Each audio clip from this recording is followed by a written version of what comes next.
रामचरितमानस अरण्यकांड। विषय शूर्पणखा का रावण के निकट जाना, श्री सीता जी का अग्नि प्रवेश और माया सीता। भावार्थ सहित। दोहा। राम राम कहि तनु तजहि, पावहि पद निर्वाण। करि उपाय रिपु मारे, छन महु कृपा निधान। सब यही राम है, इसे मारो। इस प्रकार राम राम कहकर शरीर छोड़ते हैं और निर्वाण मोक्ष पद पाते हैं। कृपा निधान श्री राम जी ने यह उपाय करके क्षण भर में शत्रुओं को मार डाला। हर्षित बरसहि सुमन सुरा, बाजहि गगन निशान। स्तुति करि करि सब चले, शोभित विविध विमान। देवता हर्षित होकर फूल बरसाते हैं, आकाश में नगाड़े बज रहे हैं। फिर वे सब स्तुति करके अनेकों विमानों पर सुशोभित हुए चले गए। जब रघुनाथ समर रिपु जीते, सुर नर मुनि सबके भय बीते। तब लक्ष्मण सीतहि ले आए, प्रभु पद पर हरषि उर लाए। जब श्री रघुनाथ जी ने युद्ध में शत्रुओं को जीत लिया तथा देवता मनुष्य और मुनि सबके भय नष्ट हो गए, तब लक्ष्मण जी सीता जी को ले आए। चरणों में पड़ते हुए उनको प्रभु ने प्रसन्नता पूर्वक उठाकर हृदय से लगा लिया। सीता चितव श्याम मृदु गाता, परम प्रेम लोचन घाता। पंचवटी बसि श्री रघुनायक, करत चरित सुर मुनि सुखदायक। सीता जी श्री राम जी के श्याम और कोमल शरीर को परम प्रेम के साथ देख रही हैं, नेत्र अघाते नहीं हैं। इस प्रकार पंचवटी में बसकर श्री रघुनाथ जी देवताओं और मुनियों को सुख देने वाले चरित्र करने लगे। धुआं देखी खर दूषण केरा, जाई शूर्पणखा रावण प्रेरा। बोली वचन क्रोध करि भारी, देश कोश कहे सुरति विसारी। खर दूषण का विध्वंस देखकर शूर्पणखा ने जाकर रावण को भड़काया। वह बड़ा क्रोध करके वचन बोली, तूने देश और खजाने की सुधि ही भुला दी। करसि पान सोवसि दिनु राति, सुधि नहीं तब सिर पर आराती। राजनीति बिनु धन बिनु धर्मा, हरिहि समर्पे बिनु सत्कर्मा। विद्या बिनु विवेक उपजाए, श्रम फल पढ़े किए अरुपाए।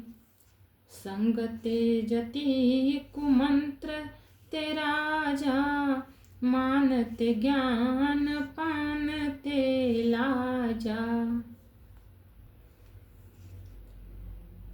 शराब पी लेता है और दिन रात पड़ा सोता रहता है। तुझे खबर नहीं है कि शत्रु तेरे सिर पर खड़ा है। नीति के बिना राज्य और धर्म के बिना धन प्राप्त करने वाले भगवान को समर्पण किए बिना उत्तम कर्म करने से और विवेक उत्पन्न किए बिना विद्या पढ़ने से परिणाम में श्रम ही हाथ लगता है। विषयों के संग से सन्यासी, बुरी सलाह से राजा, मान से ज्ञान, मदिरा पान से लज्जा। प्रीति प्रणय बिनु मद ते गुनी, ना सही बेगिनी तियस सुनी। नम्रता न होने से प्रीति और मद अहंकार से गुणवान शीघ्र ही नष्ट हो जाते हैं। इस प्रकार नीति मैंने सुनी है। सो रिपुरुज पावक पाप प्रभु अहि गनियन छोट करी। अस कहि विविध विलाप करी लागी रोदन करन। शत्रु, रोग, अग्नि, पाप, स्वामी और सर्प को छोटा करके नहीं समझना चाहिए। ऐसा कहकर शूर्पणखा अनेक प्रकार से विलाप करके रोने लगी। दोहा। सभा माझ परि व्याकुल बहु प्रकार कह रोई। तेहि जियत दस कंधरा मोरी की असी गति होई।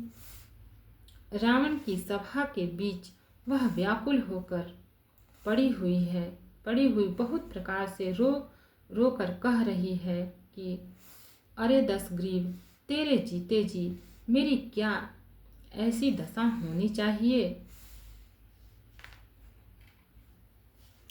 सुनत सभासद उठे अकुलाई। समुझाई गही बाँह उठाई।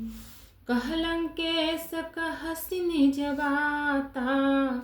के तब नासा कान निपाता। शूर्पणखा के वचन सुनते ही सभासद अकुला उठे। उन्होंने शूर्पणखा की बाँह पकड़कर उसे उठाया और समझाया। लंकापति रावण ने कहा, अपनी बात तो बता, किसने तेरे नाक कान काट लिए। अवध नृपति दशरथ के जाए। पुरुष सिंह बन खेलन आए। समुझि परि मोहि उनकै करनी। रहित निशाचर करी हहि धरनी। वह बोली, अयोध्या के राजा दशरथ के पुत्र जो पुरुषों में सिंह के समान हैं, वन में शिकार खेलने आए हैं। मुझे उनकी करनी ऐसी समझ पड़ी है कि वे पृथ्वी को राक्षसों से रहित कर देंगे। जिनकर भुज बल पाई दसानन। अभय भय विचरत मुनि कानन। देखत बालक काल समाना। परम धीर धन्वी गुण नाना। जिनकी भुजाओं का बल पाकर हे दशमुख मुनि लोग वन में निर्भय होकर विचरने लगे हैं। वे देखने में तो बालक हैं, पर हैं काल के समान। वे परम धीर, श्रेष्ठ धनुर्धर और अनेकों गुणों से युक्त हैं। अतुलित बल प्रताप दो भ्राता। खल बधरत सुर मुनि सुखदाता। शोभा धाम राम अस नामा। तिनके संग नारी एक श्यामा। दोनों भाइयों का बल प्रताप अतुलनीय है। वे दुष्टों के वध करने में लगे हैं और देवता तथा मुनियों को सुख देने वाले हैं। वे शोभा के धाम हैं। राम ऐसा उनका नाम है। उनके साथ एक तरुणी सुंदरी स्त्री है। रूप राशि विधि नारी समारी। रति शतकोटि तासु बलिहारी। तासु अनुज काटे श्रुति नासा। सुनि तब भगिनी करहि परिहासा। विधाता ने उस स्त्री को ऐसी रूप की राशि बनाया है कि 100 करोड़ रति कामदेव की स्त्री उस पर निछावर है। उन्हीं के छोटे भाई मेरे नाक कान काट डाले। मैं तेरी बहन हूँ। यह सुनकर वे मेरी हंसी करने लगे। खरदूषण सुनि लगे पुकारा, छन मोह सकल कटक उन मारा। खरदूषण तिसरा कर घाता, सुनि 10 शीस जरे सब गाता। मेरी पुकार सुनकर खरदूषण सहायता करने आए, पर उन्होंने क्षण भर में सारी सेना को मार डाला।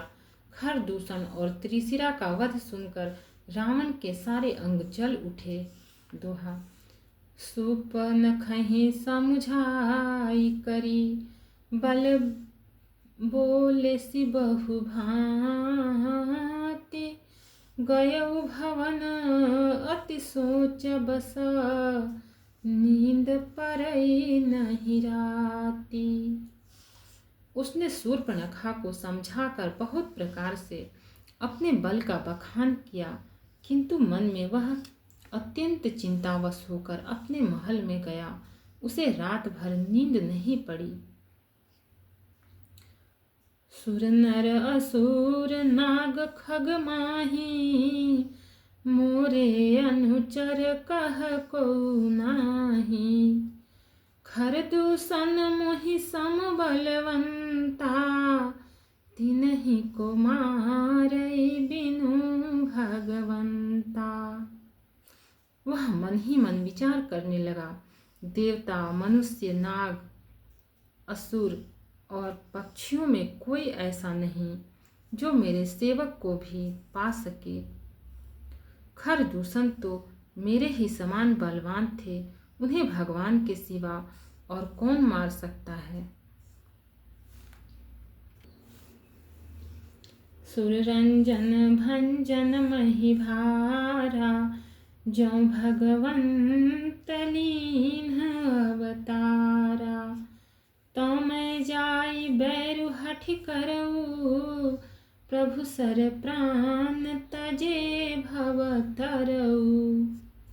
देवताओं को आनंद देने वाले और पृथ्वी का भार हरण करने वाले भगवान ने ही यदि अवतार लिया है, तो मैं जाकर उनसे हठपूर्वक वैर करूंगा और प्रभु के बाण के आघात से प्राण छोड़कर भवसागर से तर जाऊंगा। होहि भजन न तामस देहा, मन क्रम वचन मंत्र दृढ़ एहा। जो नर रूप भूप सुत को, हरि हूँ नारी जीति रन दो। इस तामस शरीर से भजन तो होगा नहीं, अतएव मन, वचन और कर्म से यही दृढ़ निश्चय है। और यदि वे मनुष्य रूप कोई राजकुमार होंगे, तो उन दोनों को रण में जीतकर उनकी स्त्री को हर लूंगा। चला अकेल जान चढ़ित हवा, वस मारीच सिंधु तट जहाँ। यहाँ राम जसी जुगति बनाई, सुनहु माँ सो कथा सुहाई। यूं विचार कर रावण रथ पर चढ़कर अकेला ही वहां चला जहां समुद्र के तट पर मारीच रहता था। शिव जी कहते हैं कि हे पार्वती, यहाँ श्री रामचंद्र जी ने जैसी युक्ति रची वह सुंदर कथा सुनो। दोहा। लक्ष्मण गय बनहि जब, लेन मूल फल कंद। जनक सुता सन बोले, बिहसी कृपा सुख वृंद। लक्ष्मण जी जब कंद मूल फल लेने के लिए वन में गए, तब अकेले में कृपा और सुख के समूह श्री रामचंद्र जी हंसकर जानकी जी से बोले, सुनहु प्रिया व्रत रुचिर सुशीला, मैं कछु कर बिललित नर लीला। तुम पावक महु करहु निवासा, जो लगी करो निशाचर नासा। हे प्रिय, हे सुंदर पातिव्रत धर्म का पालन करने वाली सुशीले, सुनो, मैं अब कुछ मनोहर मनुष्य लीला करूँगा। इसलिए जब तक मैं राक्षसों का नाश करूं, तब तक तुम अग्नि में निवास करो। जब ही राम सब कहा बखानी, प्रभु पद धरि ही अनल समानी। निज प्रतिबिंब राखित है सीता, तैसई शील रूप सुबिनीता। श्री राम जी ने जे भी सब समझा कर कहा, ही श्री सीता जी प्रभु के चरणों को हृदय में धरकर अग्नि में समा गई। सीता जी ने अपनी ही छाया मूर्ति वहां रख दी, जो उनके जैसे ही शील स्वभाव और रूप वाली तथा वैसे ही विनम्र थी। भक्त और भगवान की जय। चैनल को लाइक, सब्सक्राइब और शेयर करें। कमेंट में जय सिया राम लिखें। इसके आगे के एपिसोड में मिलेगा।